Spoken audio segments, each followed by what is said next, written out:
Today, in the 21st century, technology is rapidly advancing, and one of the most helpful tools is computer, which plays a big role in our daily lives. And this discussion, we will talk about how the computer works and how the computer interprets its data. But before that, what is computer? Computer is an electronic machine that turns data into useful information. It is a machine that follows instruction, solve problems, and also entertain us. Ngayon naman ay pag-uusapan natin kung papaano gumagana ang computer.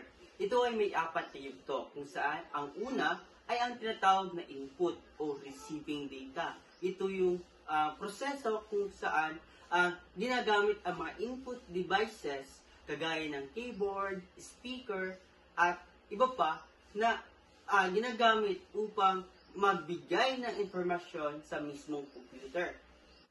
Pangalawa ay ang tinatawag na processing, kung saan ito ay isang proseso kung saan inaanalisa ang mga inilagay na mga informasyon o data sa computer sa pamamagitan ng CPU o ang Central Processing Unit ng mismong computer. Ito ay nagsisilbing utak kung saan siya ang may tungkulin na i-analisa at i-analisa ang mismong mga data. At pangatlo ay ang tinatawag natin na storage, kung saan ito ay may dalawang components o matatawag natin dalawang kategorya. Una-una ang primary storage. Ito yung tinatawag na halimbawa nito ay ang random access memory, kung saan nagsisilbi itong storage habang ginagamit ang mismong computer o during ginagamit ang mismong computer, kung saan ang mga informasyon na inaambak dito habang ginagamit ang computer. At mayroon din tinatawag na secondary storage kung ito ay may matungkulin ng pag-imbak ng mga informasyon ng matagalan, kumbaga pang long term na mga storage devices kagaya ng hard drives. At sa 4 na yugto, ang huling yugto ay ang tinatawag na output. Ito na yung proseso kung saan ini-display na o display information o sa result ng mga informasyon na analisa ng Central Processing Unit. At ang mga informasyon na to ay inipapakita o i-display sa pamamagitan ng mga output devices kagaya ng monitor, kung saan nakikita kung ano yung inalisa ng mga informasyon. At yon ang 4 na masasabi nating 4 na proseso kung papaano gumagana ang mismong computer. Dahil tapos na tayong pag-usapan kung paano gumagana ang computers, ngayon naman idadako tayo sa mga uri ng computers or types of computers. Una-una ay ang tinatawag na supercomputers. Ito yung mga uri ng computers o custom build na mga computers na designed to perform extensive scientific, engineering, and industrial tasks. Halimbawa ng mga supercomputers are those computers na nakakapaggawa ng mga complex simulations kagaya ng weather forecasting, climate research, at mga modeling sa mga scientific na mga organisms, and many more. Pangalawa sa mga uri ng computers ay ang tinatawag na mainframe computers, kung saan ito ay mga computers na dinisenyo mostly ginagamit sa mga larger organizations, at ito ay kadalasan na makikita o ginagamit sa mga business sectors, kung saan at ito ay ang tungkulin ito ay mag-process ng mga consensus, mga consumer sales, at mga other enterprise, mga resources ng naturang business. Pangatlong uri ng computer ay ang tinatawag na PC or personal computers. Ito ay dinesenyo for individual use kung saan ako bilang users ay mayroon akong built-in na computers kung saan ito ay na-perform ng mga tasks. Halimbawa ng mga word processing, mga researchers online, and music playbacks, and also gaming. At ito ay nakadesenyo to perform tasks at gamitin ng mga end users. Ang tinatawag na end users, ito yung mga users na ginagamit ang mismong computer sa short period of times o a particular period of times. Contradict siya sa mga experts at technician, kung saan ang expert at technician, ito yung mga sumusuporta at nagme-maintain ng computers. At panghuli sa mga uri ng computers ay ang tinatawag na smartphones. Ito ay sa simplest way, ito yung computer na pinaliit lamang. At dito, maaring itong dalhin ng users o portable. Kumbaga, portable na computers ito na maaring dalhin at mag-perform ng mga tasks and they design para mag-perform ng mga command tasks ng users at magbigay din ng mga resulta and so on.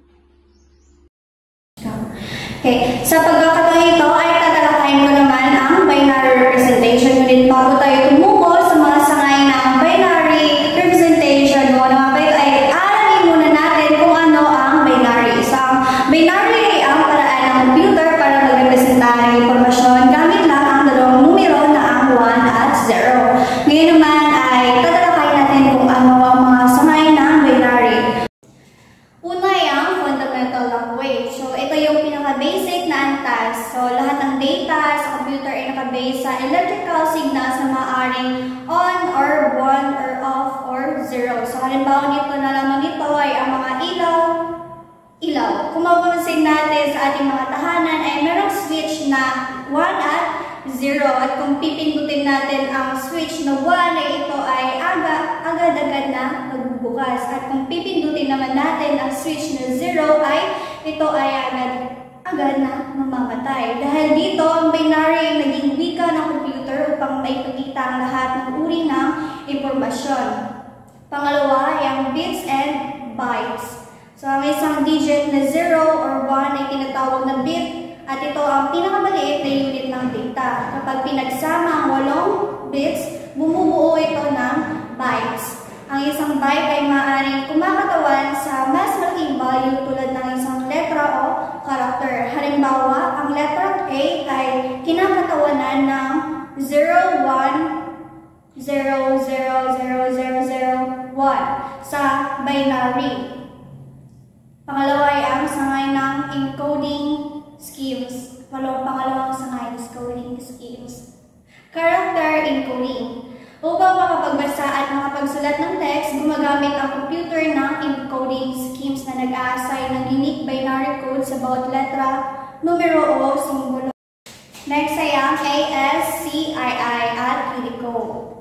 SCII, ito yung American Standard Code for Information Interchange. Karaniwang ginagamit para sa English letters, numbers, at symbols. At sa Unicode naman ay mas malawak at ginagamit upang makatawan ang iba't ibang wika at characters sa buong mundo. Halimbawa, ang letrang A sa ASCII ay may decimal value na 65 at binary code na 01000001. Sunod naman ay ang number systems. Gumagamit ang computer ng binary number system ng base 2 upang ipakita ang numerical data. Kung ano ang nakikita natin decimal base 10, kino-convert ito sa binary para maintindihan ng computer. Ang panghuli naman ay ang standardized interpretations. Dito ay ang mga data ay binibigyang hulugan depende sa type ito. Halimbawa, integers, buong numero, floating point numbers, or may decimal at characters, letra o simbolo. Bawat data type ay may standard format at rules kung paano ito babasahin ng computer. Kung kaya't may iba't ibang kahulugan depende sa kung anong data type ang itinatanda ng operator. File formats are like a language computers use to know what kind of data a file contains. For example, JPEG is for images, MP3 is for audio, and PDF is for documents. They let computers read and display data correctly, whether it's the text, sound, or images. Input devices such as keyboards, mouse, or microphones capture outside data and turn it into digital form, while the CPU and software then process it. Softwares translate binary codes into meaningful information for people. In short, file formats shape the data, while hardware and software work together to process and present it usefully.